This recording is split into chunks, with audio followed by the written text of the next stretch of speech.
I am the host of this webinar. I am a Ugandan journalist.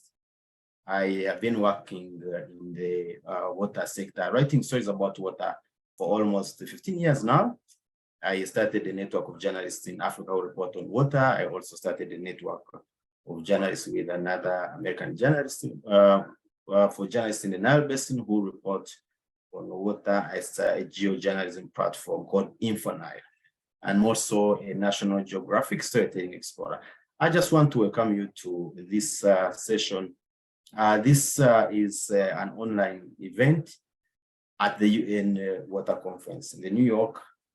This session is running under the title, Towards Just Water Governance in Colombia, a dialogue on the Transformative Water Pact. I just want to give you a brief of what you will get from this webinar.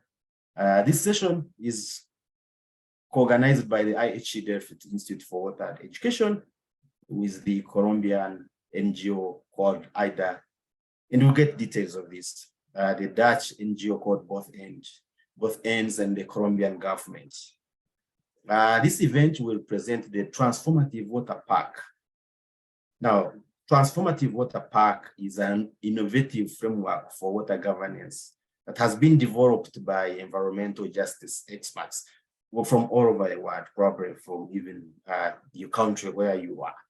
The pact will serve as a starting point for dialogue between representatives of the government of Colombia, academia, regional and international NGOs in the relation to Colombia's current ambitions in the multi-sectoral water governance. This is what you would expect. So throughout this webinar, we will pay attention to the ways in which indigenous, ethnic, and biocultural approaches can be used to create strong synergies between communities and formal institutions within the context of water governance. We will also discuss challenges that still remain in protecting strategic ecosystems in the region, and the lessons learned from the environmental movement in Colombia, linking them to policy recommendations for transformative water governance at the regional level. You are welcome. Please sit, relax, and wait for our interesting speakers who will be coming shortly. I just want to let you know that this session is interpreted. If you are there and you're not able to listen or hear English, please go to the bottom of your screen, and you're gonna find there the interpretation icon. You can click there, so then you can have interpretations in your language, in French. We have English and Spanish. I know for most of you that are in Colombia, you may not get clearly what I'm speaking in English, but you'll find it in Spanish. We have provided all this for you. But also, just wait for the panel discussion. Do not just listen to the speakers and go away. We have a panel discussion. We have a few questions that we're gonna ask our speakers to answer. So I just want to rush to take you to the list of the speakers that we have, that you're gonna be listening to. And I want to let you know that we have Multa Shannon, the policy advisor at Both Ends. We also have Yeni Rodriguez, who is the attorney at the Inter-American Association for Environmental Defense, IDA. And Fabian Caicedo, who is the director of Integrated Water Resources Management at the Ministry of Environment of Colombia. We'll also go to Netherlands, and we'll hear from Yershe Kemilinki Seyum, who is the associate professor at the Water Governance and Justice at IHE Delft, and the coordinator for the Water and Development Partnership Program.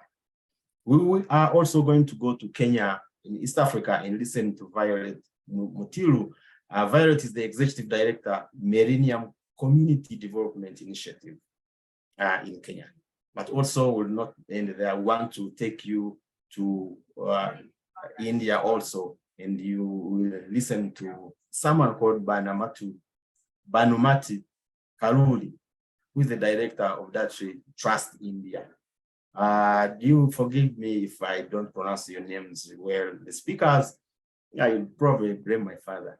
Yeah, I mean, certainly, this is the kind of the accent you hear is just from my rural area in southwestern Uganda. I just want to rush to you, our first speaker, Muruta Shannon, and ask you to give us a few remarks about the Transformative Water Pact. But before you speak, I just want to let our audience know about who you are.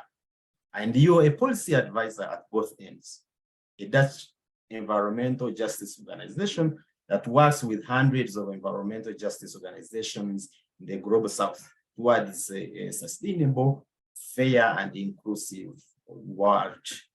And also Multa's work focuses on inclusive water governance and water justice, with special focus on the role of the Dutch water sector in the relation to large-scale infrastructure developments in the global south. And I know what both ends has done in most of the countries in Africa, where you have supported several people working in different watershed areas, and also several projects supporting people in wetlands, reclaiming wetlands to make sure that they do not destroy these wetlands. I just want to ask you a few questions. What is the Transformative Water Pact? And why is it an alternative vision for water governance? I know you have all this in your package. Please, over to you. Thank you very much, Frederick, for the introduction. Just let me share my screen. Can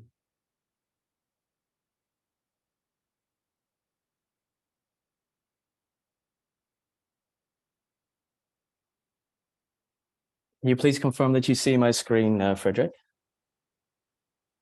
I can see something from you, but not the slides. Okay. Yeah. Okay. Just try to move to another slide and see. Sure. This is part and parcel of this this digital world we live in these days. Just give me a moment, please. Yeah, no problem. Okay, here we go. This should be it. Yeah, it has worked. Perfect. Okay, great. Yeah, go ahead. Just one more moment to presentation. Okay, great. Thanks everybody for joining us here. Good morning, good afternoon, good evening, wherever it is that you're tuning in from. I'm very excited to be here and to be able to chat with you all about this exciting initiative that we've been working on for quite a few months now, called the Transformative Water Pact. And I just want to start my bit of this presentation with this slide here, just to really emphasize that what I'm going to be talking about is something that we have been working on together with a whole bunch of organizations and individuals from civil society and academia from around the world. And it's been a very inspiring and intensive process of co-production and co-authorship that has gone into this Transformative Water Pact, which is what I'm going to discuss with you briefly. And what I want to do is to give you a bit of overview of the process of this Transformative Water Pact and also some of its content. But before I do that, a bit of context first. So we're all here together in this digital realm because of the UN Water Conference, right? And it's the first water conference of its kind in almost 50 years. And it's really served to further underscore the urgency of the global water crisis, or I should say crises actually, because it's a crisis of availability, of access, of distribution, of quality, of quantity, of safety. But for any of you that has been following contemporary policy debates, particularly at the international level, or any of you that might have already seen the program of the UN Water Conference, you may have noticed that a lot of the solutions that are being put forward are essentially more of the same. So more finance, more data, more technology, more markets. But at the same time, there's a growing global movement of communities, of people, of organizations that see the water crisis not necessarily as something that could be solved just by throwing more technology or finance at it, but as something that is fundamentally an environmental justice crisis. And what that means is that in order to solve this water crisis, it's necessary to really address the underlying power imbalances and just injustices that are driving it in the first place. And it's within this movement and this sort of school of thought that this initiative is positioned. So I'll give you some details of the contents of the pact in a few moments, but first I just want to briefly... vous donner quelques idées du contenu, mais je vais commencer par les iniciativa son 3 objetivos principales. El primero es articular un marco on the principles of environmental justice, care, and equity. And to do so inevitably implies giving prominence and priority to the voices and the expertise of groups that are often overlooked or sometimes just downright excluded from policymaking spaces. The second objective is to consolidate progressive actors and movements working on water-related issues behind a shared vision of water governance. As many of you likely know, environmental justice advocates have been working on water-related issues for decades, either campaigning against harmful interventions such as water privatization or large-scale hydropower dams, or campaigning in favor of indigenous knowledge, community-based innovations, etc. And the aim of this pact is to really have a comprehensive vision that is shared by all of these different movements. And the final objective, which is what this is all about essentially, is to inform, inspire, and guide decision-making, better policy-making, and to do so by promoting transdisciplinary learning between different actors and rights holders that may not otherwise come together. Now, I already showed you this slide, a bit about the process. So the Transformative Water Pact is the outcome of a very intensive and inspiring process of co-production and co-authorship by the organizations that you see here and also the individuals listed below. And it was kickstarted by both ends and the International Water Education Facility, IHE Delft. And that kickstarting just implied that a number of online side events were organized and attended by all the organizations and individuals that you see here. And through these events and these meetings, we engaged in sharing experiences, discussing, debating. And through this process, we arrived at the content that is now the Transformative Water Pact. Now, the pact consists of two key components. And as you can tell by this slide, designing slides is not my day job, so please forgive me. But there are two key components of the Transformative Water Pact. The first is the key principles of transformative water governance. And those key principles are essentially the normative anchor points of transformative water governance and the key issues that should guide thinking about water governance and where we should be heading. And the second component is a framework for action where these principles are translated into more concrete lines of action to guide decision-making in specific institutional or sectoral contexts. Now, for the second part of my presentation, I want to briefly touch on the key principles. There's not enough time for the framework of action. It's a bit too detailed, but if you're interested in that, by all means, go to the website, and I hope you're interested, and I will show you at the end of my presentation how to get there. So for now, I'm going to briefly go through the different principles. There's 10 of them, so bear with me, but it's important that you understand where we're coming from with this agenda. So principle number one, and I want to give a quick shout out to Christian Olmos Herrera for the lovely illustrations that he provided for each of these principles. So the first principle is a principle that recognizes that water is an essential element for sustaining all life on Earth, and that the flourishing of water bodies and surrounding ecosystems must be prioritized as an end in itself. So this means that water and water bodies cannot simply be reduced as a means to economic interests, for instance. Principle number two is the principle that recognizes that water has diverse cultural, indigenous, social, spiritual, and natural values. And transformative water governance implies giving priority to the value systems that nurture common well-being and environmental care. Principle number three is the principle of recognizing that water and water bodies are commons and are there for the benefit of all living beings, in which communities play a key role as custodians of knowledge for their effective, and equitable care.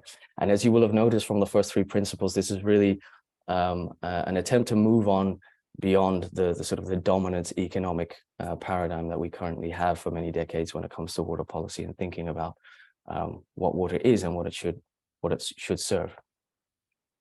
Now, principle 4 is the principle of protecting and enforcing human rights and human rights declarations as an absolute non-negotiable baseline. And these include, but are not limited to, the human right to water and sanitation, the human right to a clean, healthy, and sustainable environment, the Convention on the Elimination of All Forms of Discrimination against Women, the Declaration on the Rights of Indigenous Peoples, the Declaration on the Rights of Peasants, and the Declaration on Human Rights Defenders. Principle 5 is a principle that recognizes that the current crisis of water quality, safety, access, and distribution are deeply related to unsustainable human activity. So the water crisis didn't just come out of nowhere. And these activities include, but are not limited to, extractivism, agricultural intensification, deforestation, large-scale river damming, impacts on biodiversity, industrial groundwater extraction, large-scale land reclamation, land grabbing, corruption, and climate change. Now, that's quite a list, but I'm sure there are many more that can be added. Principle number 6 is a principle that acknowledges that contemporary water crises are shaped by unequal power relations and injustices. And these injustices and unequal power relations result in an unequal distribution of risks and benefits associated with water to the detriment of groups that are already marginalized, such as women, indigenous people, peasants, ethnic minorities, subsistence farmers, fisherfolk, and people living in conditions of poverty. Sorry, I'm going backwards. Principle 7 is a principle that recognizes that present-day inequities in water governance have their roots in historical systems. So these dynamics that we see are not necessarily unique to water governance, but are related to broader systemic patterns.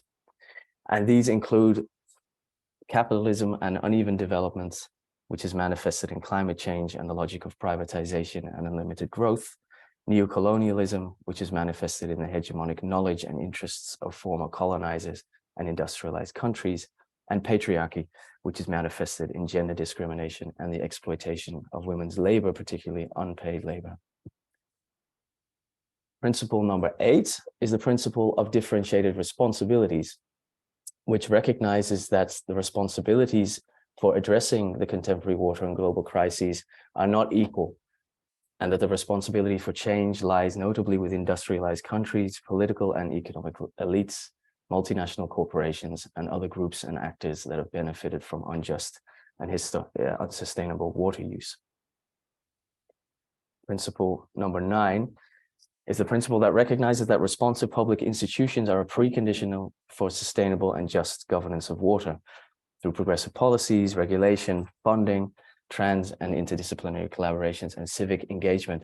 So here, this emphasis on public institutions is also a bit of a break with the private sector fetishism that we've seen for many decades, in which the private sector is really seen as a catalyst for change. Transformative water governance is really based on the understanding that public institutions are essentially the only institutions that have a public mandate, so that they're best suited to be the catalysts of change. And finally, principle number 10 is the principle that underscores the need for safe civic space, which allows for citizens to freely and safely speak out and mobilize, which is a precondition for responsive, inclusive, and socially just decision-making in relation to water. So they're the 10 principles. It's quite a lot. So I would like to inspire you and motivate you to go to the website, which is at https://transformativewaterpact.org. So on that website, you will find the Transformative Water Pact in 8 different languages, and also the option to sign the pact. And please sign the pact. Obviously, if you agree with its content, sign the pact. And if by doing so, there is also an option to tick a box, which will allow you to be informed about future initiatives that may follow out of this pact. And secondly, please download the pact, share it, discuss it, and apply it in your work as much as possible. And finally, feel free to reach out. On the website, you'll find some contact information. And as I also said, by signing the pact, you can tick a box which will keep you in the loop for future initiatives, which is also a way to further build this movement. So thank you very much for listening to my presentation about the pact. This is where I give the mic to our esteemed colleagues at AIDA. I hope I was able to sort of bring across the basic ideas of the pact. And as I said, please go to the website and take your time to read it and contemplate it. Thank you very much. Yeah, thank you so much, Walter. And I just want to thank you so much for giving us a brief description and more info about the pact. I just want to say I've gone through it and it's so amazing. I like the comprehensiveness of this pact. I strongly believe that water availability impacts everything, from children going to school, from food, transportation, energy, and all this. I like the fact that we have addressed in this pact. I would like to let you know, our audience, that we have also another speaker that will speak to us called Juan Gabriel, and I will let him introduce himself later when it is time for him to speak. But now I want to take you now to East Africa and welcome someone called Violet Mutiru. Now Violet Mutiru will be my sister because I come from Uganda. I am East African. So then I'm gonna now invite my sister Violet. Briefly about Violet. Violet is an independent natural resources management consultant and the executive director of Millennium Community Development Initiatives, through which she facilitates community to design and implement homegrown solutions to the diverse environmental and livelihood challenges that they face, with a focus on the Earth River. This organization is a community-based organization that is promoting inclusiveness, inclusive water governance along the Earth River and the second largest river in Kenya. So to you, Violet, I just want to open it to you, but tell us, how do you think this pact affects and addresses challenges that we face in Kenya, that we may face, that the indigenous communities face in Kenya? I know all of these are in your package. Over to you, Violet. Okay, thank you. Thank you very much. So before I speak, I think I'll give a chance to Jenny to talk about the Bolivia case. Then I will start drawing some parallels. Yeah, so I'll hand it over to Jenny. Thanks a lot, Violet.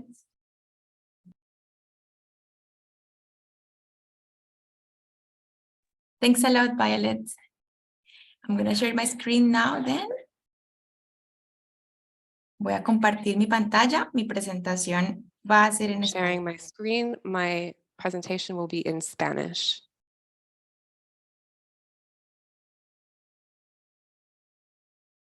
Ya, ¿me confirman? Por favor, si pueden And can you let me know if you can see it? Perfecto. Great. Yes, we can see it. Perfecto, gracias. Okay, thank you. Bueno, muy buenos días a todos y a todas. Hello, everyone. It's great to be able to hear with you today. My name is Jenny Rodriguez. I'm a lawyer at the Inter-American Environmental Defense Association, and it's an NGO, regional NGO that works with both attorneys and scientists to protect the environment from different development projects that are not sustainable and that we're facing in Latin America. And I work in Bogota and working with many different cases that have to do with the impact of mining, fracking, and other unsustainable development practices. I'm going to give a presentation now about the challenges and opportunities for the fair and just management of water in Latin America and the Caribbean. And I'll start by sharing a case with you.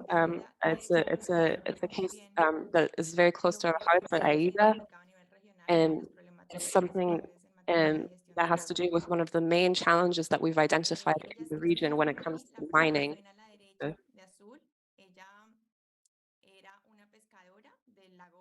So here we have a photo of a woman who is a fisherwoman in Bolivia, in the Pupo y Ururu lakes in Bolivia. Her main activity was fishery. She talked about her history and that years ago she would survive through fishing for a month. But as you can see now, the Popo River is completely drought, and Christina now needed to go to other kinds of activities as laundry and other jobs that are not related to her indigenous traditional activities. This is one of the case of the many that we have been following through AIDA, and we were able to identify that mining activities in Latin America impacted very negatively in the conservation of ecosystems. In this case, in particular, certain activities made that Lake Popo that were subjected to constant droughts. It was totally drought as it happened in 2015. Since 1981, in this lake, many mining companies were exploiting plumbus and gold, and they worsened the situation, leaving these kind of pictures that we can see in this moment. This is one of the cases that can show us in Latin America, many lakes, many rivers are being destroyed or are in high risk because in the competition for the water use for private sector is being prioritized. And this is an example on how in Latin America, there's no control on private sector, and the companies, they don't receive the adequate sanctions or mitigation actions. In Latin America and the Caribbean, we can see some numbers that are overwhelming about the amount of fresh water that we have available in the region. Is the region with the most amount of fresh water in the world, about 1/3 of the fresh water in the world, and that surprised us as Latin Americans, that we have the highest amount of fresh water per capita, which is much higher than the water for other people. But however, we continue suffering a lot of drought, and about 400 million people, they don't also have safe sanitation services.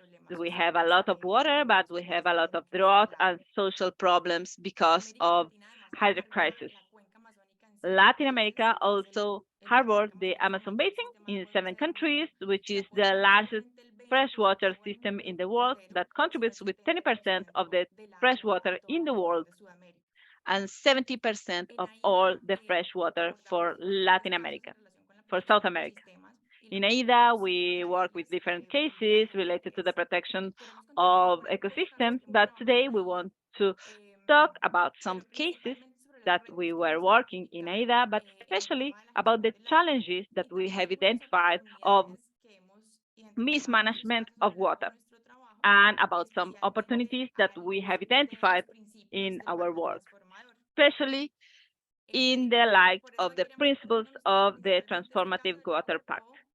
We would like to share with you this case of Popo Lake and other 2 cases, if possible, to share with you some recommendations or opportunities to improve the water management in Latin America and the Caribbean and in Colombia. The first case, the Popo Lake case, from AIDA, we have identified that Bolivia, it is a picture of how lakes and rivers have suffered a huge degradation because of pollution from mining, and that is not being treated or mitigated. And from that, we have made huge campaigns to visibilize the situation internationally, and we presented it to the Ramsar Convention and to LNVO Convention, and we asked for expert to make an evaluation or assessment of the possibilities of recovery of Popo Lake. This situation allowed us to identify two things that we can see in the light of the Transformative Water Pact. The first one is that the serious degradation of ecosystems requires to have scientific cooperation to deepen the knowledge about the hydrology in a country, because we have prioritized the access to information on how much mineral do we have, where we can mine, but we never assessed how is the water status in Latin America. The second thing we identified is that to get to a fair or just governance of water, we need a plural and participative governance of ecosystems. In this case, including especially women that they lead the water conservation and transmit the knowledge generation through generation.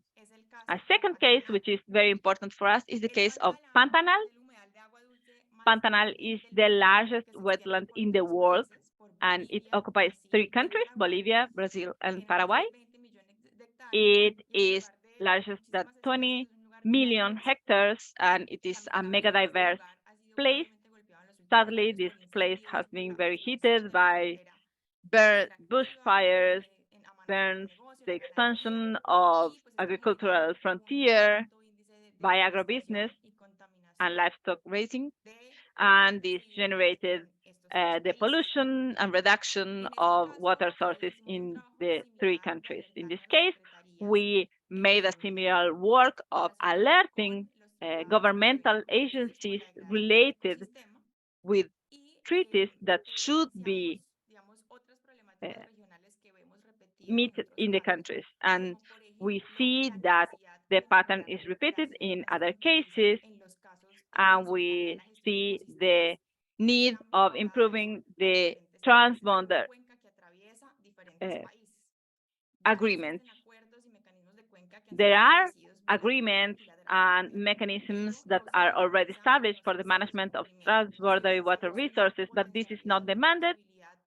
So we see a potential and a possibility to work in these kind of cases with the strategy of management of transboundary water resources. Also, to take advantage of regional cooperation organisms such as the Andean Community Nations and the OTCA, and of course, again, including communities in cross-border planning and management of the biome. About Colombia, we would like to talk also about a particular case, but before that, to tell you that the Colombian case is very important for us because Colombia is one of the 9 territories in the world with the highest hydric resources. But 1/3 of Colombian population is affected by hydric stress. So as I said, with the other crisis, Colombia also suffered the annihilation of water sources. One of the cases is the one from Terrejón, about coal exploitation in northern country, where indigenous people, they said that they already lost about 10 sources of water, and meanwhile the use of water that is allowed to the mining companies is huge and without any control. In this case, from Colombia, we identified that there are multiple processes of land grabbing, pollution with mercury and agrochemicals, and this is not a process of water privatization, but are processes that indirectly are like privatizing the water use. In Colombia, we would like to talk about 2 more cases, but first I would like to talk about the case of paramos in Colombia and the protection we have made from this ecosystem.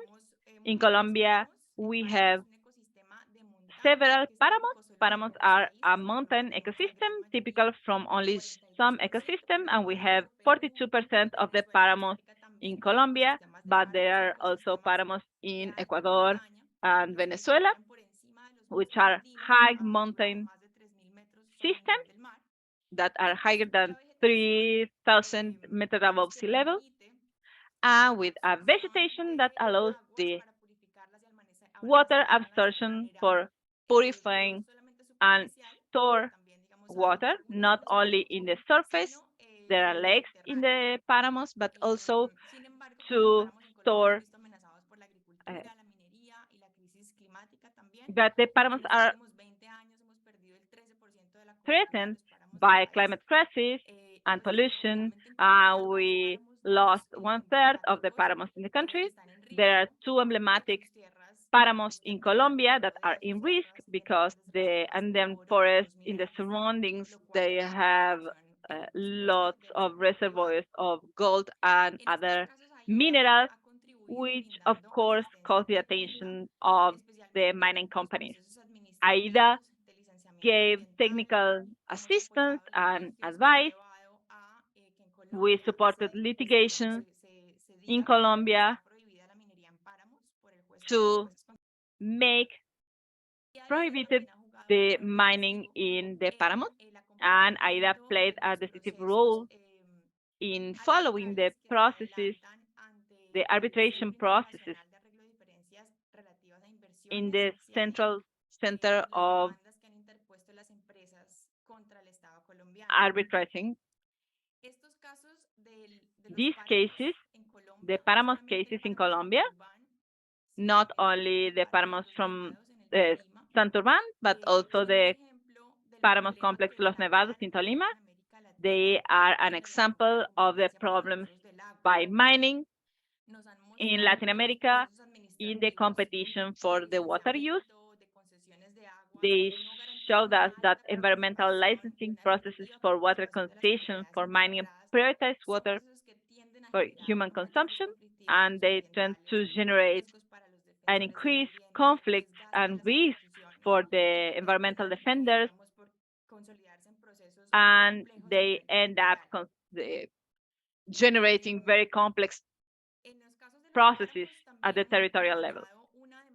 In the case of the paramos, we also followed act from a South African mining company against a resolution of the Ministry of Environment to protect the Los Nevados paramos.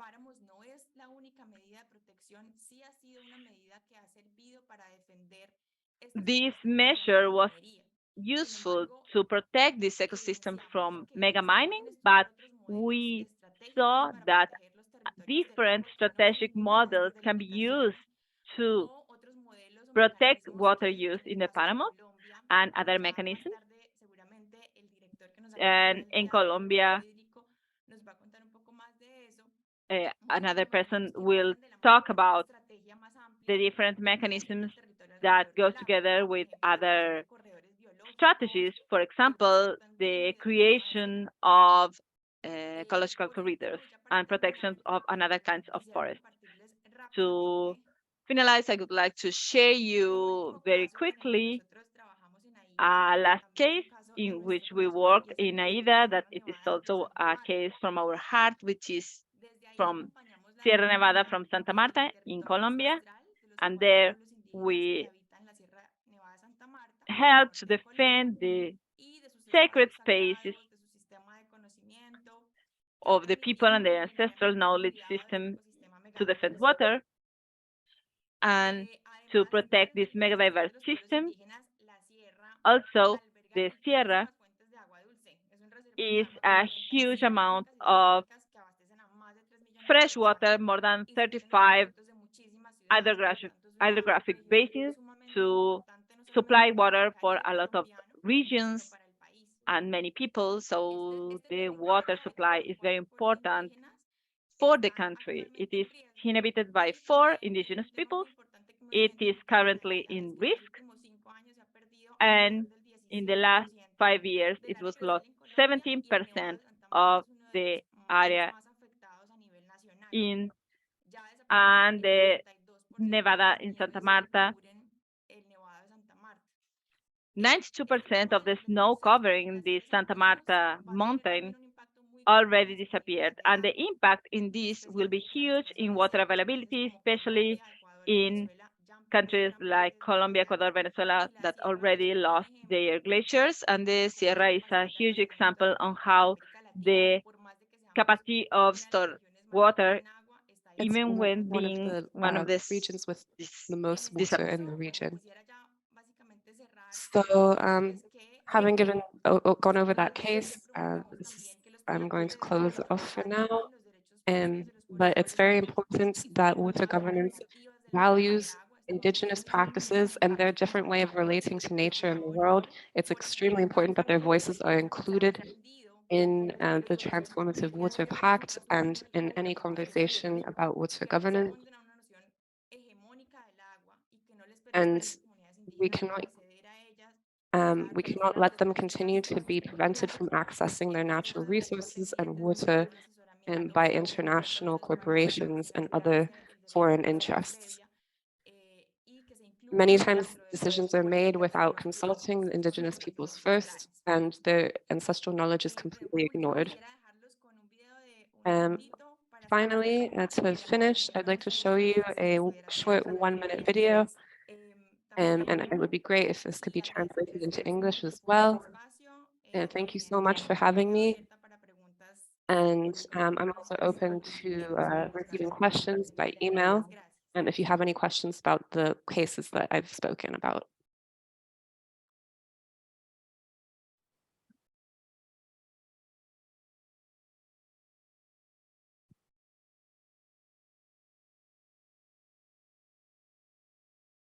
Permítame un segundo, trato de corregir el sonido porque creo que no. Just one moment, I'm going to try to fix the sound.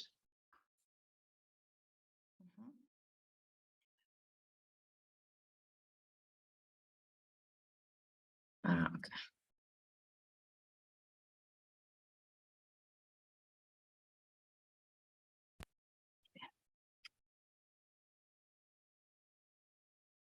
Listo. Un segundo. Tierra es lo que al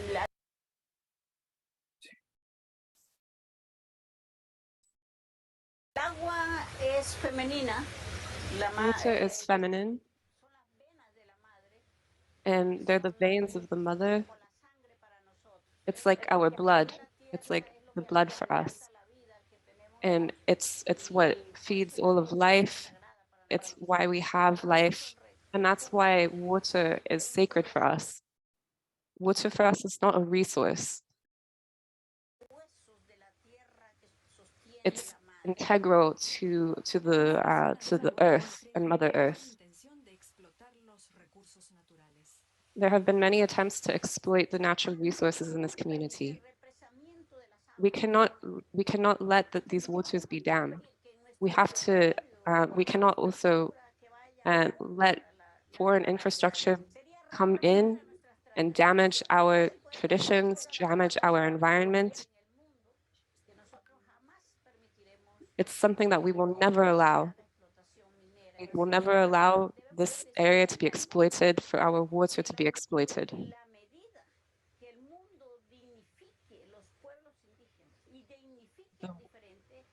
The way in which Indigenous communities respect water is something that's very important to human legacy.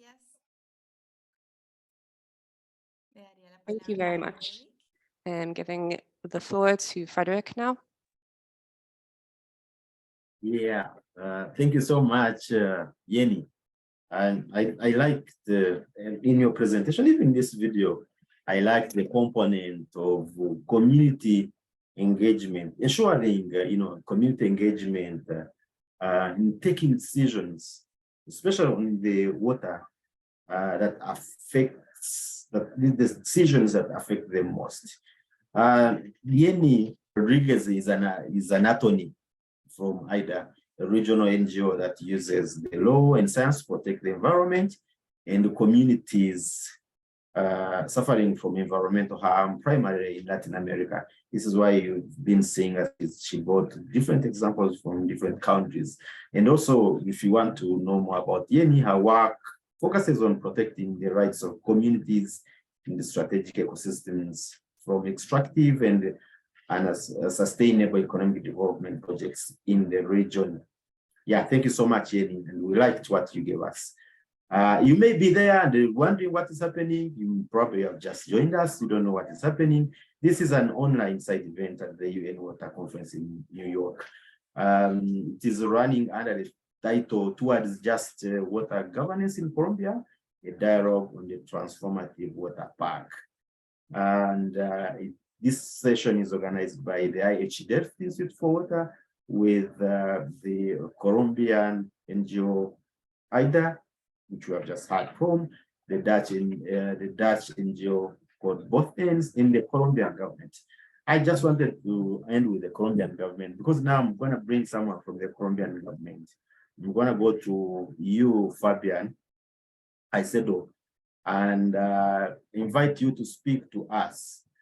Briefly, Caicedo, I hope I pronounce your name okay. Not very well, but okay.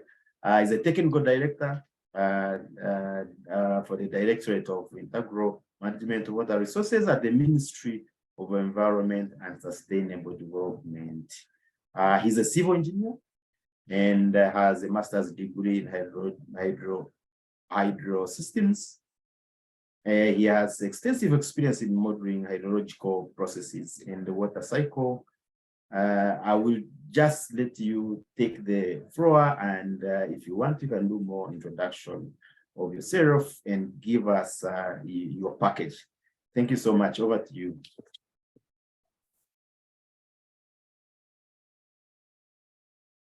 Buenos días, tardes, noches. Hello, everybody. Good morning, good afternoon, good evening to everyone listening to me right now. I'd like to know if everything is okay, right? Okay.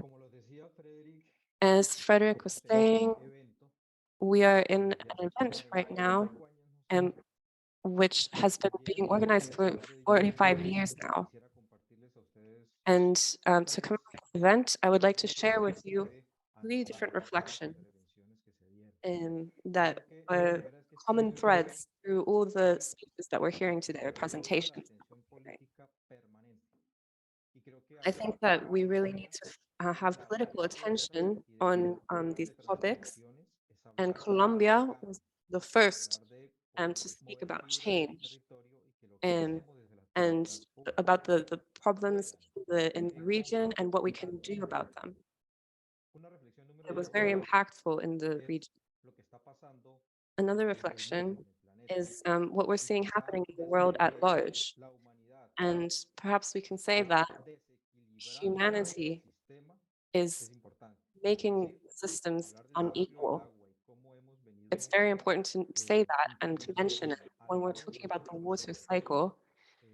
When we intervene in those processes, and there's too much interfering with those processes at the moment. And because these processes, the water cycle is very specific and very delicate, and we have interfered with it and impacted it as human beings. But part of the hope that we can take away is à long terme, nous pourrons, nous, devenir ses ancêtres Si nous pour les prenons générations une à venir. décision Voici donc aujourd'hui, nous 3 pouvons réflexions créer que je un voulais avenir partager avec meilleur vous pour afin les de générations profiter de cet futures. espace que nous avons construit Voilà quelques réflexions que j'ai avec voulu partager les avec vous. invités qui ont Merci parlé beaucoup de de la m'avoir gouvernance donné multiniveau. Et en quoi cela consiste et ce qu'a fait la Colombie à cet égard.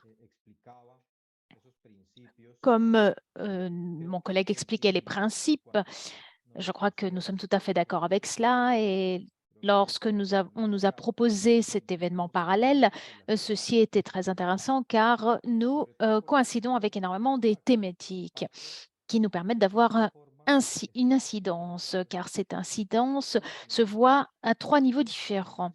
Il s'agit de principes, d'engagement et de procédure. Et ces trois piliers ou blocs sont essentiels. Le premier principe est une base commune. Tous ont une base commune de façon à pouvoir reconnaître les problèmes, les territoires, les éléments ancestraux et tout ce que nous signifions sur le territoire. Et tout ceci transforme. We all have to be following the same principles. We need to be in agreement. And we also cannot ignore the fact that we need to have a certain form of government in place, and there has to be a government system that is implementing these things that we agree on. And so the question is then, how do we do that? And we do it by planning different programs, but there are things that are achievable. And here's where the political component comes in.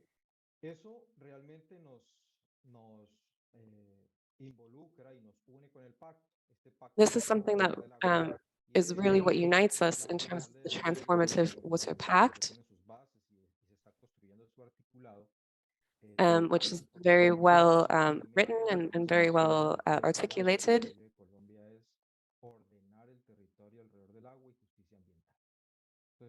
And so in conjunction with the Colombian government, we have to implement the principles that we see reflected in this pact. And to be able to find these synergies or these points in common, we also have to talk about sustainable territories. When talking about sustainable territories, we have to, there's 5 pillars, and that's what we've started to develop and to get everything in order and to really implement these water policies. Because this is something that we've been talking about for 30 years now, and it still hasn't happened. But today, with our national development plan, our plans for water, it's very important. Because these 5 pillars or structures, to be able to achieve sustainability, first of all, we need to recognize the processes, societal processes, the biophysical processes that take place in territories. These are all different actors. We have to think from the perspective of communities, social perspective, and also from the perspective of ethnic groups in the territories. This is very important. There are so many networks and that have already been established in these territories. For example, in Colombia, we have many different collaborative platforms which have been institutionalized as well. And what we try to do with these platforms is what can we do to try to conserve these territories, to fight to conserve them. And so IDA, for example, is one of these institutions. And finally, we need regulations. There's policies, regulations, government bodies. There's so many different schemes that that oblige us to follow these principles. It's something that we need to have a water governance system. Water governance system in Colombia is part of the integral management of water resources in the department that I work. And so what we're doing in Colombia, and to give you a little an example, is we're really looking to learn from our experiences. It's very important that we give you some examples so that you can understand a little bit better. As I was saying as well, what we do here is we have a fundamental program, which is a national water governance program. It's completely integrated and comprehensive. of the biophysical processes that take place in our lands, our territories. And of course, it doesn't shy away from what we now know is happening today in terms of climate change and that crisis. Several government bodies have implemented a sort of security or environmental security, social security. When we're talking about security, this leave our national policy of hydric resources and by the national governance of water program that we have established, we have structured. This is not only institutionality, it was built with NGOs, with actors in the territories, with the academy, with universities. I think this is a beautiful opportunity that it's safe for us as a beautiful opportunity. And I would like to share with you a very short video of one of the representatives from the territory. And in this chain, as I told you, I would like to speak about the implementation of water governance. 4 years ago, we had a beautiful opportunity of testing this in the field, testing the program in the field. And as Jenny said, we made a beautiful process, a river as a holder of rights. It is one of the most important rivers in our community, the Atrato River, and it was a subject of rights. And no one in the country knew how to approach this new figure of juridical protection. We didn't establish in any constitution or rule in the country how to approach this subject of rights as a river. So before speaking about the challenges, I would like to share with you the experience of a guardian of our territory, Bernardino Mosquera. So in this moment, I will try to share with you the video.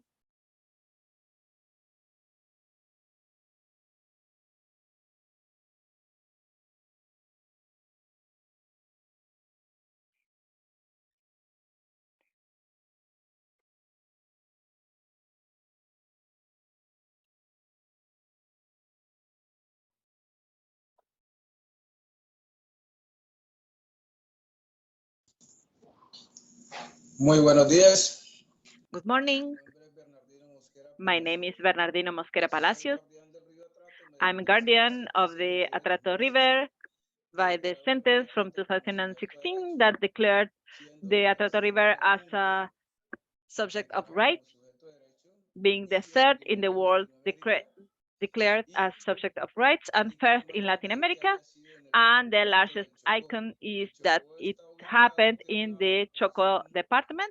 The Choco department is located in Colombia in a similar position of that Colombia has in Latin America. It's the only department in Colombia with 2 oceans, Pacific and Atlantic Ocean, and the Atrato River, which was declared as subject of rights, is 700 kilometers long, and it waters in the Atlantic Ocean. So our experience in the sentence as guardians, together with the Ministry of Environment, at the first we had some difficulties to understand among each other because it was government and local communities in the same table. But at the end, we got to an agreement and built a pathway for the implementation of the sentence that it was beautiful in the Atrato River. We don't have resources for implementation, but we continue navigating together with the Ministry of Environment. Water for the ethnic communities, especially for Black communities, it is life. because in El Chocó department, we have 2 ways, 2 roads, and the rest of the population, they travel through rivers, which are a blessed from nature to be connected through rivers.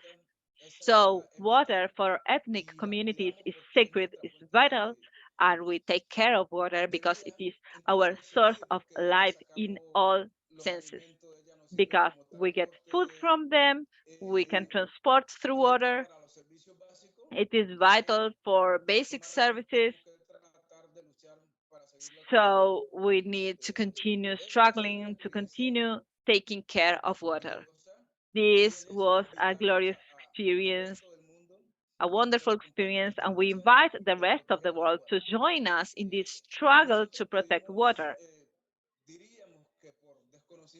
We, because of lack of knowledge maybe, or because of the abundance of water that we have in El Chocón department, when we have 2 days without rain, we say that we are in summer. And people never gave so much importance to the role of water, but today, through the sentence, through our experience, we understood that we need to continue protecting and taking care of water. And in this sense, we invite the countries and people from other countries to help us to continue protecting water in our territories, because sooner or later, from other places, they will come here to get water because we have it, but we need to take care of it. And another challenge we have, together with the Ministry of Defense, that they didn't accomplish a mandate from the Constitutional Court. And now it's happening that we have pollution from illegal mining that is polluting the rivers with toxic substances, especially the Atrato River, and we don't want it. So again, I repeat the invitation to all the countries for helping us to help us to protect the ecosystem, the river, the biogeographic Chocón, and we are in an strategic site, not only for Colombia, but for the world. Thank you very much. Okay, I'm back. Perfect. So I wanted to share with you this video and this message from Bernardino Mosquera, and for those who are from the Billionaire team. Bernardino is one of the members of the Corps of Guardians that was established. And he was telling at the beginning that at the beginning we had difficulties to understand among each other. That never happened before.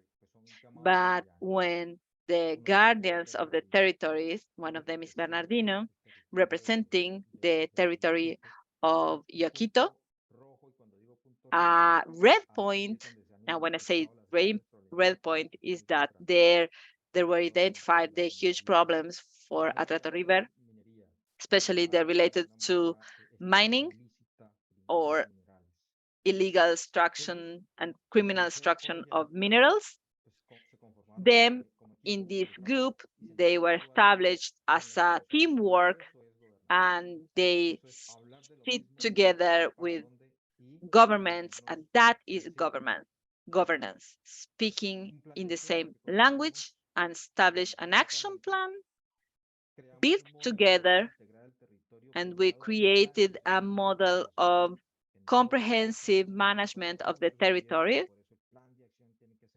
to be made in many years, not only the 2-3 years of our government, but with the intervention of communities. And finally, I would like to say that there is a reflection here from the people who speak before me, and it is how to minimize the juridical processes. We see juridical processes in the paramos, in strategic ecosystems, and in rivers.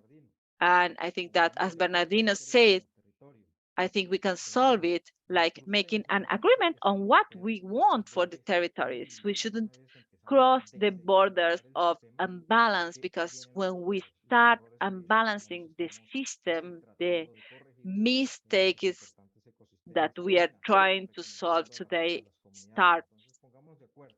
We need to recognize the communities and we need to get to an agreement. And I will finish with this. Frederick, I pass the floor to you, and thank you very much to everyone that makes this event possible.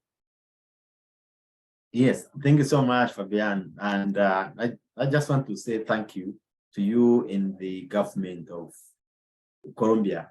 I like the fact that you took us through the efforts that the government of Colombia has put in place to address the issues, the water issues. And I strongly believe that you are taking the right path. And with this pack, certainly we can achieve more. Yeah, I just want to rush now, go to the panel. I would like to invite the panelists now to come, and then we have a few discussions on this panel. We'll have the speakers that I introduced to you, and I can take them, I can give you the names once again. We have Martha Shannon, policy advisor at both ends. We have Yemi, who has already spoken to us from IDA. And then we have Fabian, who is the Director of Integrated Water Resources Management, Ministry of Environment of Colombia.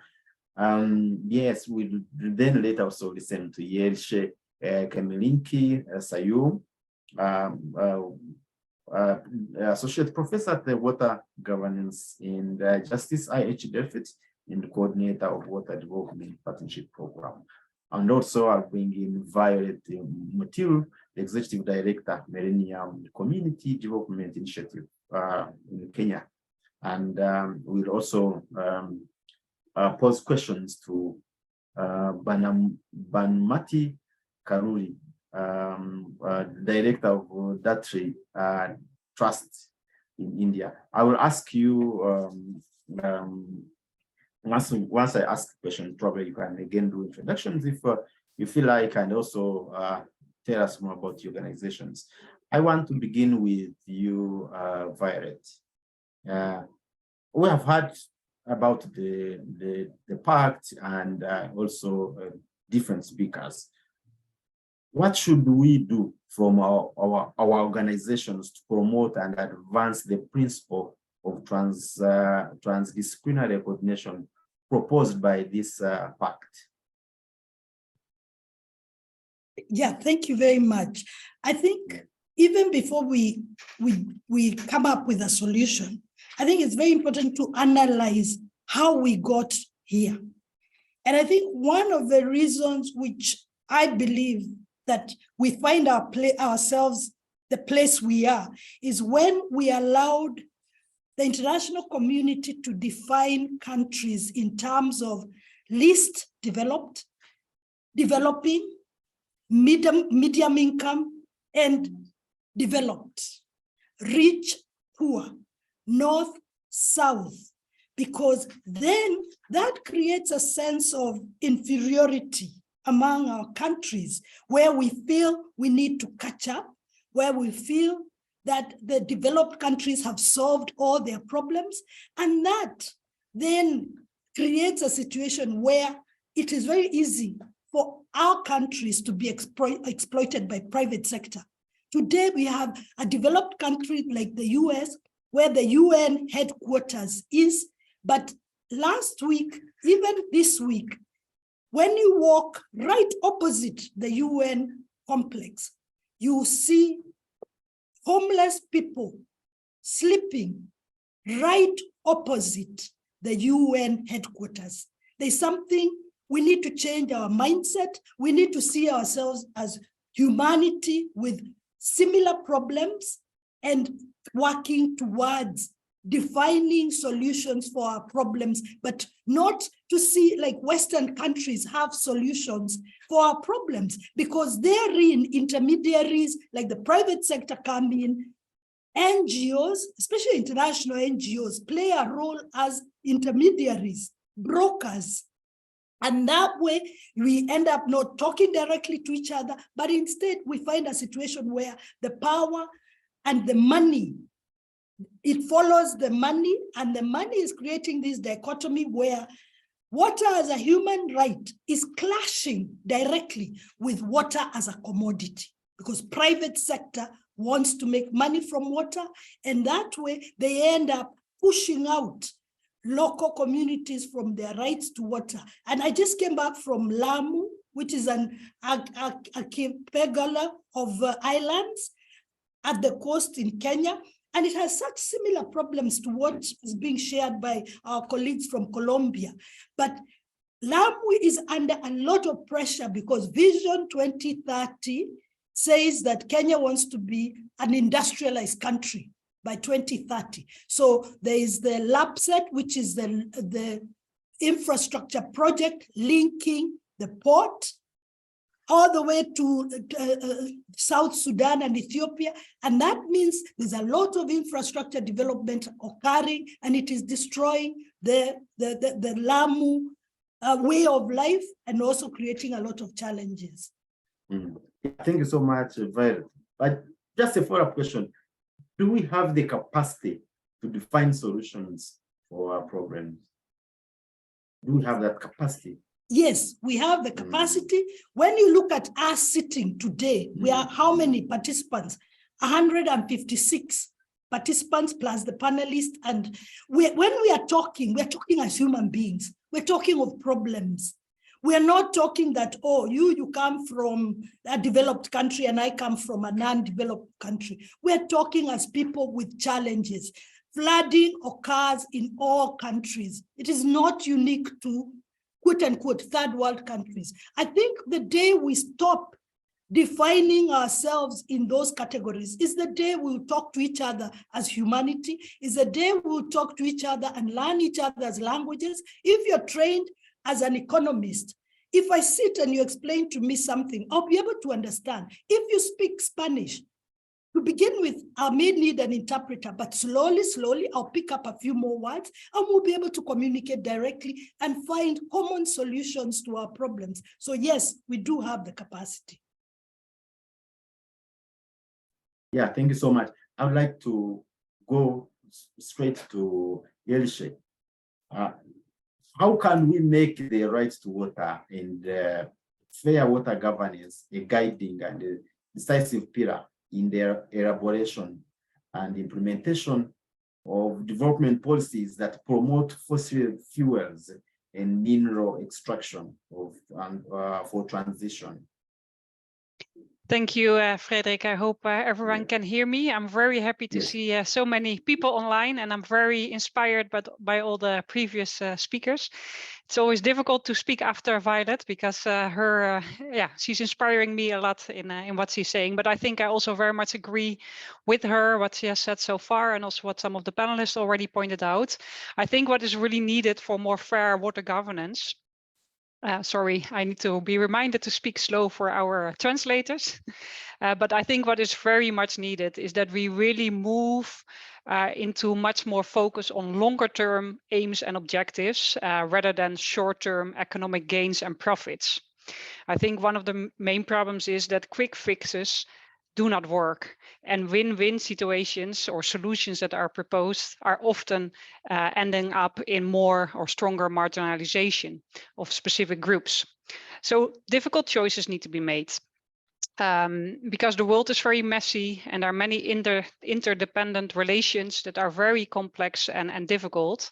Yet in the end, we need to realize that for each and everyone and for everything, only a sustainable, just world is sustainable in the longer term. So it's something that we all need and what brings us together as humans, regardless of where we come from or where we are born or our situation.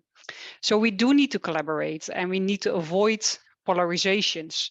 We need to learn together because we don't have the solutions. None of us knows exactly what we need to do. So we need each other and learn together on what is needed. But it also means we need very strong governments who work for and with the citizens, and not give privileges to industries and multinationals in return for economic or electoral gains. It also brings responsibilities to us as citizens when we make choices in everyday life, when we raise our children, but also when we cast our votes.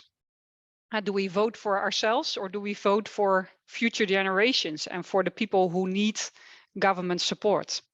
So this really requires a shift from narrow definitions of development and progress in terms of economic, monetary indicators to much more wider understandings of how we want to live together as people, how we want to live together as societies, and how we want to and need to care for the more than human world, and how we want to care for our water sources that are indeed collective to us all and that we all need to sustain our lives in the longer term.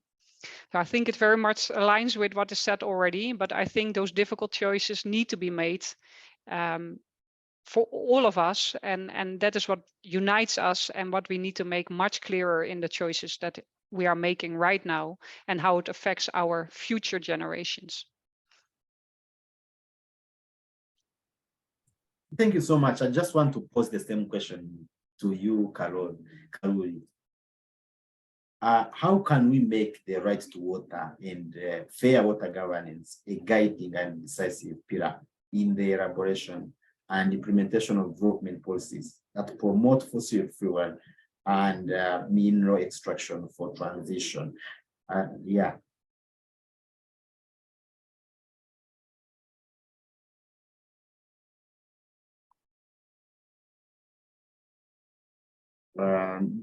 Probably your microphone is off. Yeah, you can go ahead. No sound now. You could be in mute. Try to speak again.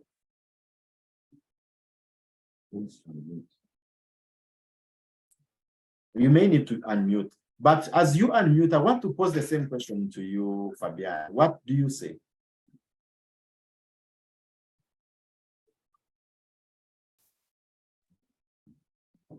Bueno, Freddy, mira. So, I think that answering these questions, to define this, we have to define what is a dialogue or an interchange of knowledge. Because interchange of knowledge means listening to each other, knowing that we have our differences, that we think differently, knowing that there are many different visions of our own territories and lands. And so, I wouldn't like to mix this topic up with political topics, which is a variable that is destabilizing the system. So I think what we need to do first is define and recognize each other in terms of what is this interchange, what is an interchange of knowledge. Second is trust. We have difficulties, as we saw in the video, there's difficulties because people don't trust the government. So that's the second. And third, like I said before, how are we going to do this? And economic resources are what lead to projects. So we have to, the project is what we can use to be able to implement an action plan. But these plans don't need to have, what they aren't doing is they're not counting on the participation of communities, and they're not taking into consideration the environment. So, to take advantage of this opportunity with the UN Conference on Water, talking about water, it's something that we have in the whole world. Colombia is one of the most biodiverse countries in the world. And if we don't conserve it, if we don't protect it, it's not going to be like that in the future. I think that is the importance of water. Thank you very much. Yeah, thank you so much. I just want to go back to you, Karuri. Could you please let us know if your microphone is on now? Yeah. No.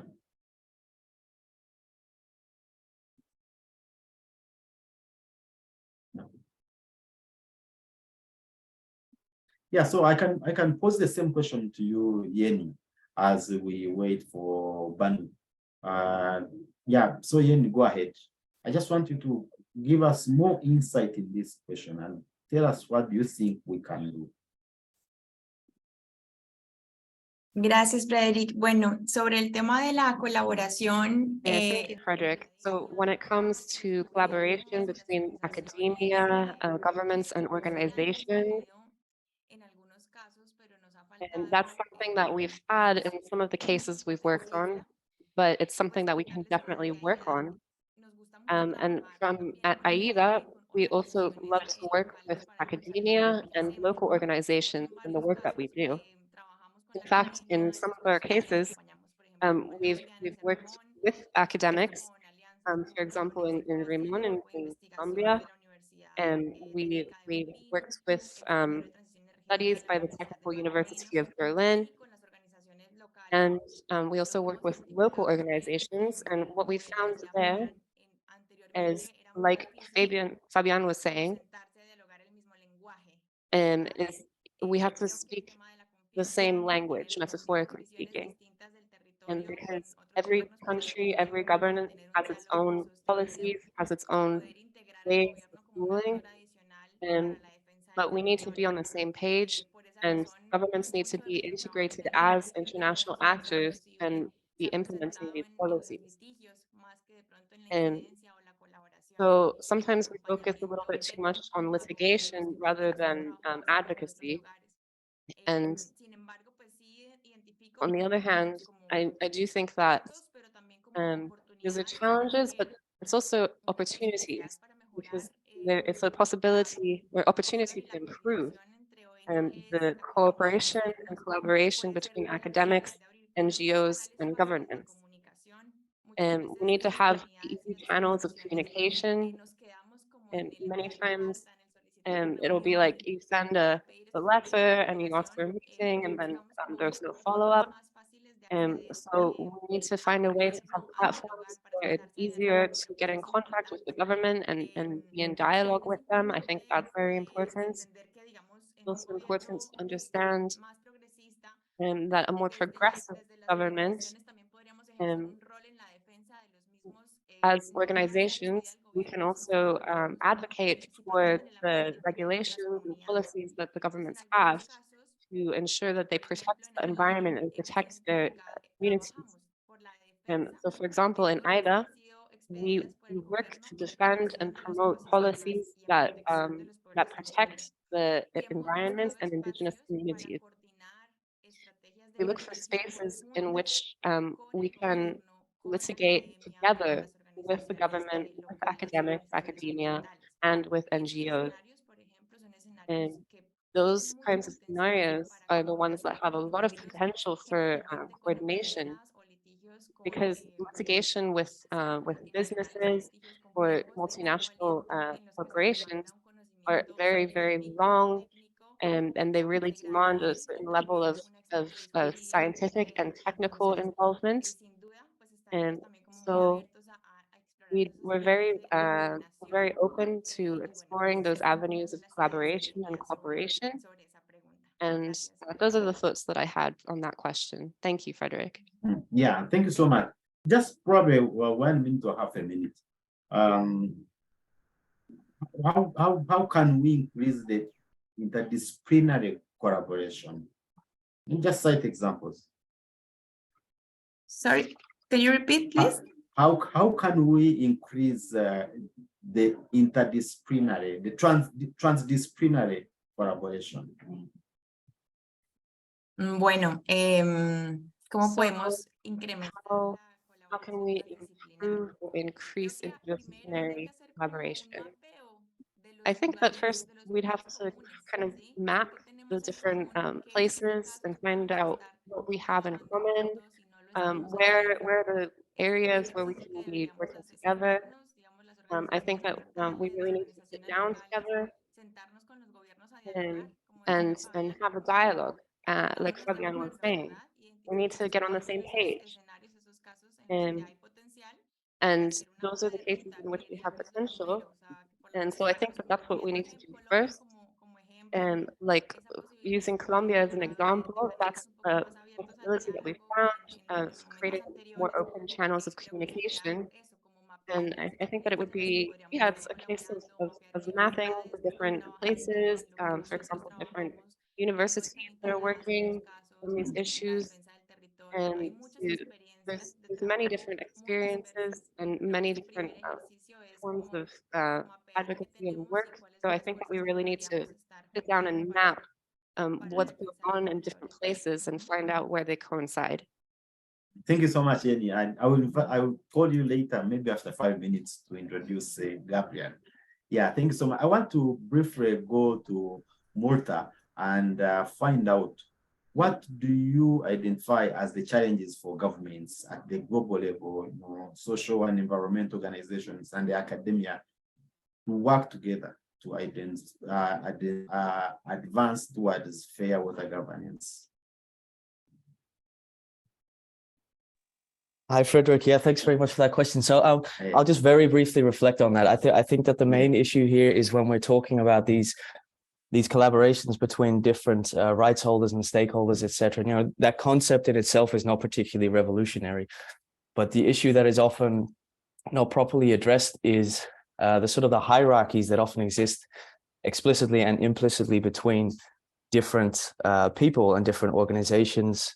There's always a certain assumption that certain groups have better knowledge than other groups, and these types of power hierarchies mean that even when people get together, you'll often find that it's the usual suspects that are sort of overruling the others.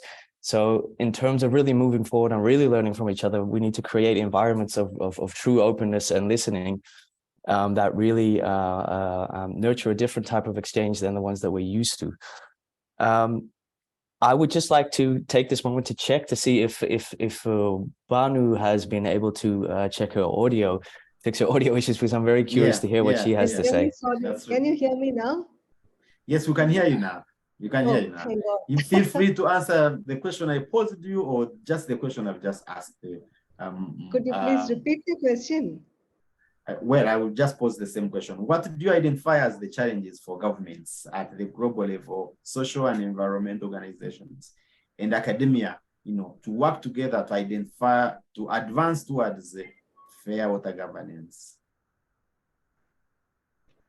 I will share my perspectives more from the women's perspective, because we work a lot with women in extractives. I would say that first, while we are very happy to be part of the Water Pact and we completely agree with it, I would also like to say that women look at the ecosystem totally, and waters are depleting because of the violation, degeneration of water bodies, but also because forests and natural resources are being destroyed and affecting the water bodies. So it would be good if we are looking at the whole issue. Secondly, I would say that unless we decentralize decision making and give local communities the power to decide, the rights to decide, and unless we prioritize local communities' needs over industrial needs and corporate market needs, we are going to have this kind of an imbalance between the north and the south, and creating a north in the south also. So when everyone agrees that there is a crisis, but how we want to go about this crisis is very contentious, because communities are not in sync with or I would say the states and the global actors are not in sync with what the communities are demanding. So unless we would like to state that there should be very strong water audits where local communities and women are participating in monitoring and conducting audits, and also having a very institutionalized and time-bound accountability mechanisms where business accountability becomes, uh, comes into the legal framework and not just in the voluntary domain. Otherwise, it is going to be beautiful talk with no actions. And women are very concerned. I also want to say when, we've just been doing a lot of water monitoring and water audits, and we find that there is a huge discrepancy between, a technical tests in laboratories and experiential suffering of local communities, where women are saying we are affected, our health is affected, our agriculture is affected. But when we do the test, it's all within permissible limits. So are we going to look at the worst permissible limits or the optimal permissible limits when we are looking at water governance? So I hope that we aspire for healthy water bodies and not like minimally healthy water bodies. Yeah, and when it comes to water governance, accountability also means cleaning up and restoring water bodies first, and not just doing general water management. So affected communities who are directly suffering because of the tampering of their water sources, they have to first restore and clean up. So just transition doesn't mean just any transition, but the right transition where communities affected are done justice for. Yeah. Yeah. Yes. Thank you so much. And from all the speakers, I have underlined something that keeps coming up: transdisciplinary communication, that collaboration, transdisciplinary collaboration. I just want to ask you, Yeshi, how can we beef up this? Just in 1 minute before we go to, we need to introduce Gabriel. Thanks, Frederik. 1 minute only. I think it's very much also built further on what Myrta and all the other speakers are already mentioning. I think we really need to acknowledge the historical relations between power and knowledge. With whose knowledge is valued, whose voices are heard, which wisdoms are taken serious, is very much determined with whom is in power.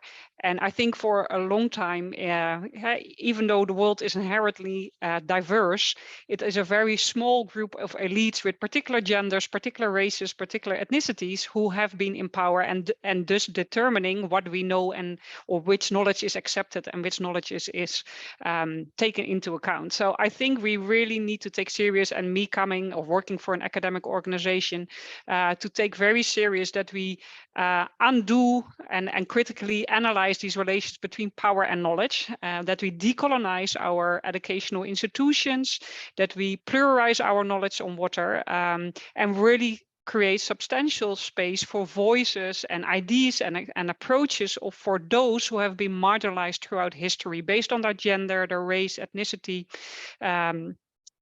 differently abledness, sexual orientation, caste, and class. And that also comes together with reverting the funding flows. If you look at who has more chances of getting funding for conducting research or for collaboration, it's also very obvious that it serves certain elites. So it also comes with decisions on what to fund and what not to fund.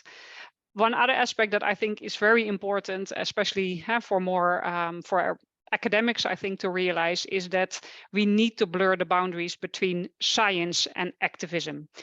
Scientists often try to pretend that they have possession of the truth and that their research is objective, but everyone is positioned in this world and everybody makes assumptions on how they understand the world, what they think is needed.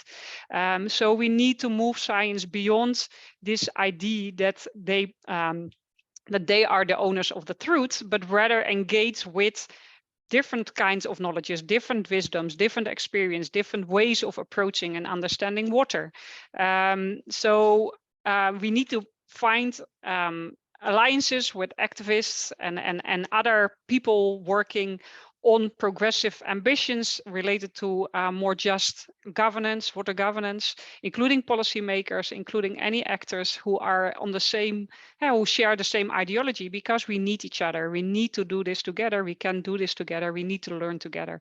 But it comes with recognizing those hierarchies in knowledge that are there now, and to untangle those and really come to a level where we appreciate the different ways of understanding water and take and value the different inputs, especially of those who have been marginalized so far.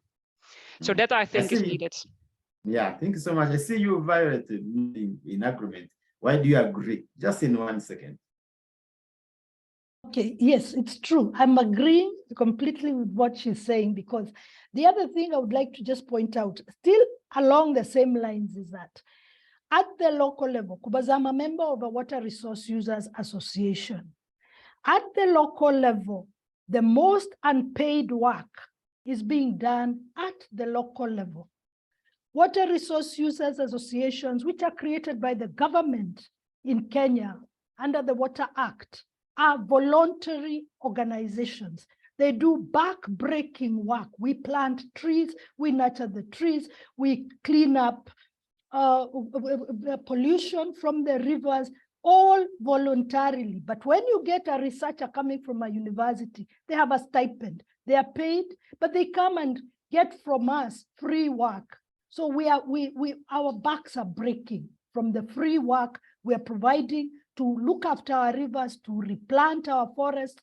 As the private sector comes and cuts it down, we are the ones struggling. We are together here with members of the Athi River Community Network, which is the RUAs, working very hard to clean up plastic waste that piles up. So we would like to cry and say, as the communities on the ground, we need help. We need support directly coming from us. We need to stop being patronized by everybody coming from quote unquote on top. We need to be respected, because we are the ones doing the back-breaking work. I say this on behalf of all the members of the RUAs, the Water Resource Users Associations, the Community Forestry Associations. Yeah, I just want to invite you, Yeni, to introduce Gabriel. Over to you, Yeni. Thank you, Frederick. Well, perdón, voy a hablar en español. Thank you, Frederick. I will speak in Spanish. So we will conclude the panel, and I would like to introduce Juan Gabriel Arango, who is joining us today. Juan is from the Movimiento Socio-Ambiental Comandai, socio-environmental movement, and it's part of the process of the constitution of the Transformative Water Pact. It's one of the organizations that was from the beginning, that was built collectively with one of these organizations, and we thought that it was very important to have Juan in this space, because it is what we want to happen with the Transformative Pact in the future, to be joined by local organizations together with the government, to sit, to dialogue, as Fabian said, to agree on what we want in the territories. So Juan, he will share with us a mandate about life and territory and water. And I will pass the floor to Juan, and finally to Frederick to close the meeting. Thank you, Jenny. Well, good morning. My name is Juan Gabriel Arango Martinez. I am a biologist and environmentalist from the movement Socio-Environmental Comandai, that is also part of an Andean network of some departments, Tolima, Caldas. I'm from Manizales, a city surrounded by mountain forest and paramos, source of water for a huge part of the population, rich ecosystems in biodiversity, and strategic for the regulation of climate, mitigating climate change. As environmental movement, we have the mandate, the need of establishing agendas together based in trust and effective support. We are doing resistance actions, defending our territories in front of different problems as deforestation, pollution, and forest deterioration by monocultures, extranjerization of land, mega mining, hydroelectric plants. And with this, with the defenders that are killed and disappeared. This is a new opportunity with water as an axis. We would like to have a life in harmony with our territories. We need that the economic resources should be reflected in the base that are from the communities and not from bureaucracy. We declared ourselves in climate emergency, and with our knowledge and trajectory, we think that our fundamental organizations for the construction, the participative construction of policies, actions, and proposals, social environmental proposals. And with that, we present to the Colombian government and to the population of Colombia the building of the Andean biodiverse biocultural corridor with an observatory together with knowledge and ancestral knowledge. Thank you very much.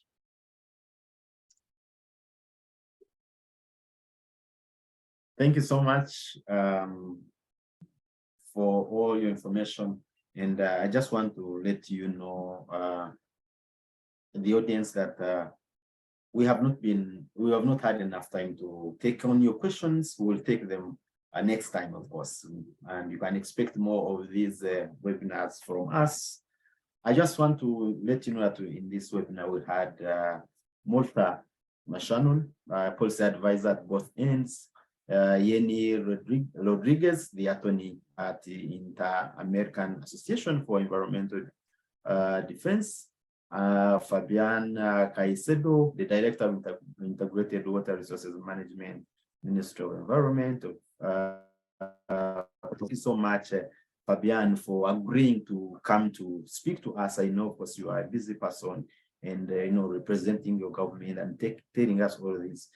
We don't take this for granted.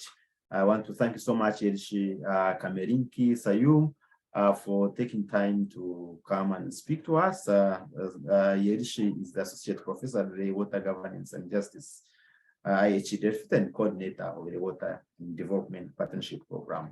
Violet Mutiru, thank you so much. We liked your ideas and the experience. You are the Executive Director, Millennium Community Development Initiative in Kenya, and also Banu Karuri. Thank you so much. You are the Director of that Trust India. Sorry for the technical challenges that happened on the sound, but we want to thank you so much for the information, for the knowledge that you shared with us. And for you, Gabriel, who spoke last, thank you so much. And I just want to end this webinar here. And thank you so much for coming to attend and taking time to be with us. Thank you so much.